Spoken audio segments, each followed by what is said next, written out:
Polda Metro Jaya akan segera menggelar rekonstruksi atas kasus pembunuhan dan pencabulan PNF, bocah dalam kardus dengan tersangka Agus Dermawan. Hingga saat ini belum ada tersangka baru atas kasus tersebut. Kapolda Metro Jaya Irjen Tito Karnavian mengatakan, hingga saat ini pihaknya masih melakukan penyelidikan dan terus mencari barang bukti baru guna melengkapi dan memperkuat alat bukti yang sudah ada.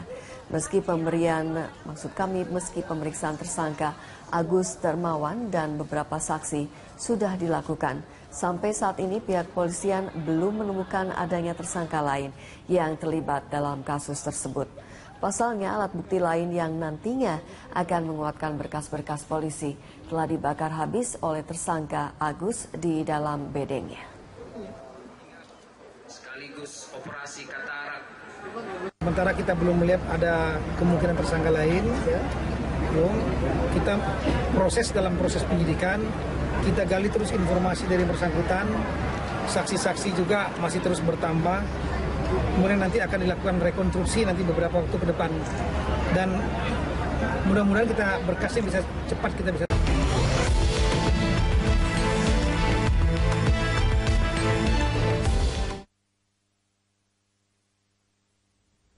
Ya, kembali lagi di Lunch Talk, kita masih berusaha untuk mengoptimalisasikan pembayaran pajak ya, para wajib pajak. Tapi jangan khawatir, medsos itu tidak di-stalking oleh pemerintah, karena ada kebutuhan memang untuk itu ya. Nah, ke Pak Roni, kalau misalnya melihat ini adalah usaha dari pemerintah untuk terus memompa agar pendapatan pajak negara semakin meningkat. Nah, kalau dilihat dari tadi itu data tersier memang, tapi ada cara lain nggak sih Pak untuk mengoptimalisasikan pendapatan pajak negara? Meskipun itu salah satu cara dengan data tersier itu sudah dilakukan, itu cara yang kecil lah seperti itu.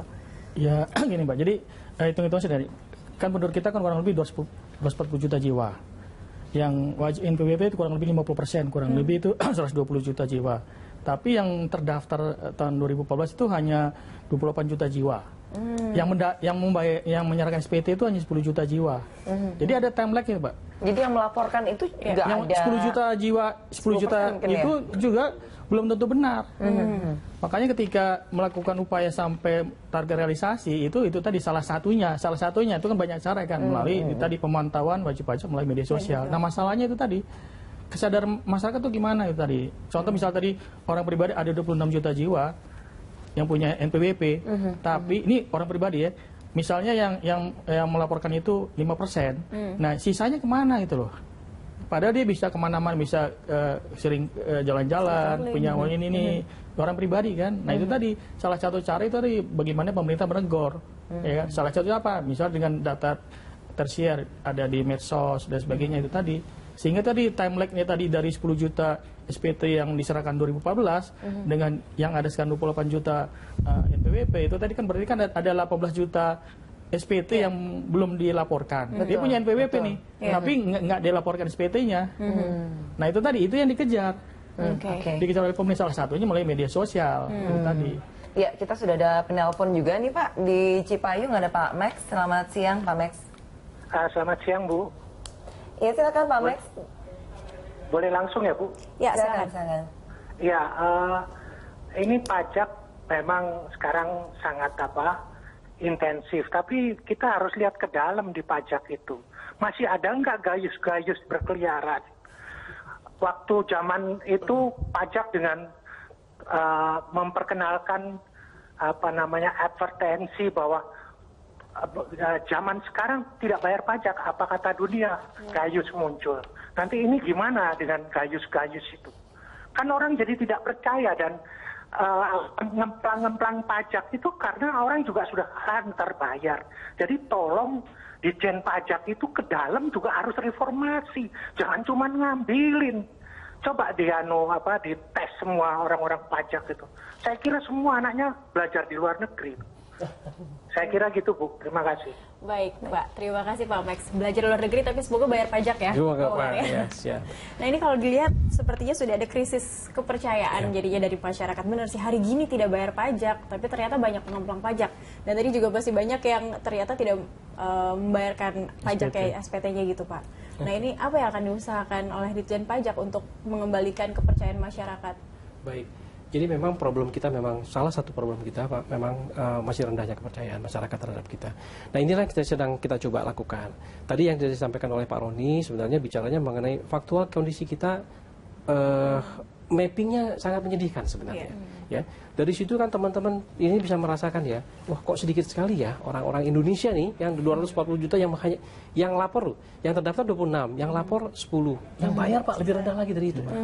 Jadi sedikit kontribusi dari masyarakat kita terhadap pembayaran pajak. Sedangkan kita ingin negara kita maju, negara kita punya kemampuan macam-macam, bisa bangun segala macam, tapi kontribusinya sangat rendah. Nah terkait dengan permasalahan ke dalam, sebenarnya kalau kita bicara mengenai Gayus ini adalah ekses dari reformasi yang kami laksanakan dari masa-masa sebelumnya Pak. Nah pada saat kita melaksanakan reformasi itu, salah satunya yang memang bisa tersingkir itu adalah Gayus, bisa ditemukannya orang-orang seperti Gayus ini. Kami termasuk salah satu instansi yang sudah memiliki yang kita sebut dengan whistleblowing system. Di dalam sistem yang kami miliki ini semua bertanggung jawab. Atasannya yang atasan yang bersangkutan, kalau dirasa dia memang mengetahui ada pelanggaran terhadap integritas oleh salah satu anggota, dia akan bertanggung jawab. Sehingga memang bagi kami begini, pelanggaran integritas ini kan sebenarnya apakah ada peluang atau artinya dalam sistem yang benar, yang tidak benar, ataupun memang ada keinginan dari dalamnya, artinya ada kesempatan dengan manusianya sendiri. Nah kesempatan yang bisa kita perbaiki. Nah salah satunya kita install dengan whistleblowing system tadi, kejelasan SOP yang kami miliki. Kami membuka semakin banyak sekarang laporan-laporan pengaduan. Kalian mau lapor kemana aja boleh sekarang, ke KPK langsung silahkan. Mau lapor ke presiden pun ada hotline-nya langsung bisa laporkan. Jadi dari sistem sudah kami perbaiki, sudah kita buka, itu bisa sangat jelas terbuka. Nah memang kita butuh bantuan masyarakat. Kalau masih ada yang pelanggar, laporkan. Karena kami ingin juga membersihkan. DJP kan sekarang salah satu yang kami bersyukur alhamdulillah termasuk yang sudah mendapatkan numerasi yang lebih baik. Jadi ini yang kami ingin coba majukan ke depan supaya nanti betul-betul dirasakan oleh seluruh teman-teman di DJP bahwa ini institusi yang harus kami jaga Pak. Mbak ya, karena kalau ini nanti kita hancur, ya apa yang sudah kita nikmati selama ini, ketenangan, penghasilan yang sudah lebih baik itu akan hilang. Jadi perlahan-lahan kami mencoba menjadi organisasi yang lebih modern, yang bisa memberikan jaminan kepada para pegawainya, yang juga bisa menjaga antar para pegawainya. Sistem sudah kita siapkan. Nah memang saya nggak bisa jamin ya bahwa tidak akan terjadi lagi. Nah, itu karena ada dua sisi tadi, bahwa mungkin masih ada orang-orang yang memang masih punya keinginan.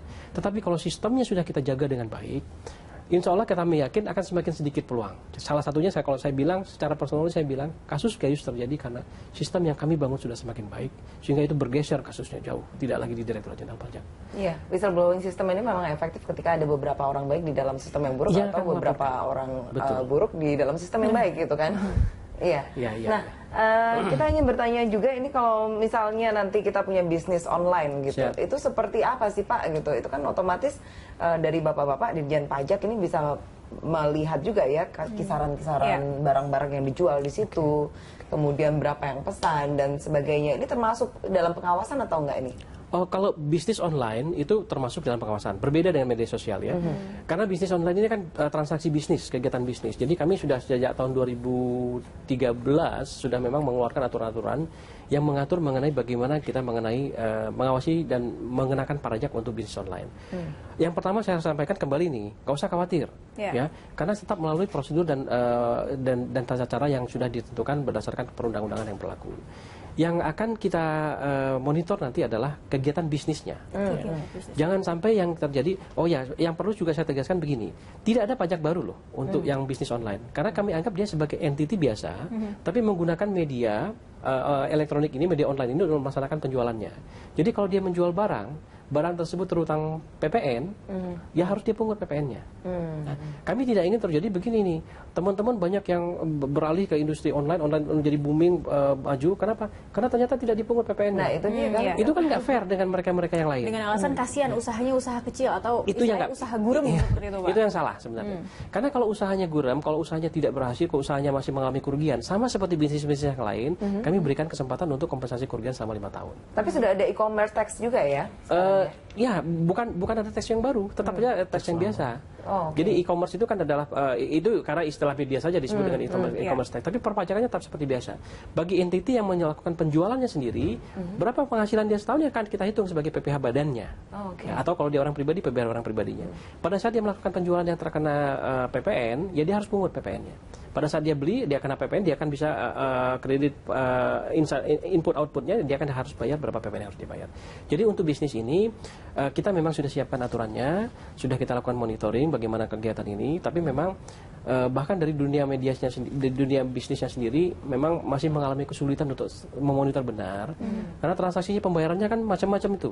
Bisa melalui ATM, bisa menggunakan kartu kredit, kadang-kadang semi manual pula, dia bayar pas pada saat barang datang dia kasih pembayarannya. Monitoring kita terhadap permasalahan itu memang masih belum 100% bisa kita monitor, tetapi yang pasti kami sudah siap untuk melihat bagaimana bisnis ini.